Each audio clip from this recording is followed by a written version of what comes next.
আসসালামাইকুম আরহামাতুল্লাহি ওয়াবারাকাতুহু। সুধী দর্শক, আপনাদের সবাইকে আমার নাজমুল ইসলাম চ্যানেল থেকে শুভেচ্ছা রইল। সুধী দর্শক, আজকে আমি যে বিষয়টা বলবো এটা হচ্ছে একটা এক্সিট প্ল্যান। এই এক্সিট প্ল্যানের বিষয়টা আমি আপনাদের একটু পিছনে চলে যাই। 1991 সালে যখন ইরশাদ পরবর্তী সময়ে যখন 90-এর গণ অভ্যুত্থান হলো, তার 91 সালে যে ইলেকশনটা হলো, সেই ইলেকশনটার আগে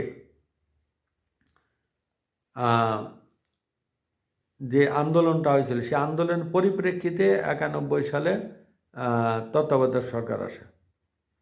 সুধী দর্শক, সেই তত্ত্বাবধায়ক সরকারের প্রধান ছিলেন আমাদের খুব আলোচিত এবং একজন সৎ ভদ্র মার্জিত একজন প্রধান বিচারপতি, তিনি শাহাবুদ্দিন আহমেদ।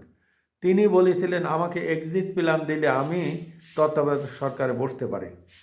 তখন আওয়ামী লীগ বিএনপি তাকে এক্সিট প্ল্যানের ব্যবস্থা করে দেয়, অর্থাৎ তিনি আবার তার স্বপদে প্রধান বিচারপতি পদে গিয়ে তিনি অবসর নেবেন।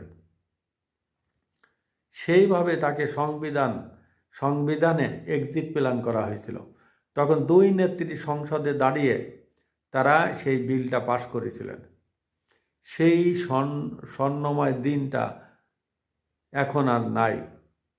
তখন হাসিনা খালেদা পাশে বসে পড়ে হাসাহাসি করেছিলেন, সেই দৃশ্যটা এখনও আমার চোখে ভাসে। আমরা চাইছিলাম আমাদের আগামীর বাংলাদেশ এমনই সবাই মিলেমিশে রাজনীতি করুক, আগামীর বাংলাদেশটা এরকমের সুন্দর হোক। সুধী দর্শক, তারপরে 2008 সালের যে 111-এর সরকার চলে গেল, সেই সরকার আওয়ামী লীগ থেকে এক্সিট প্ল্যান নিয়ে গেছে, অর্থাৎ তারা একটা ইন্ডেমনিটির ব্যবস্থা করে দিছে আওয়ামী লীগ সরকার। তারপরে সেই ফখরুদ্দিন মঈনুদ্দিন সরকার তারা এক্সিট প্ল্যানে বের হয়ে গেছে।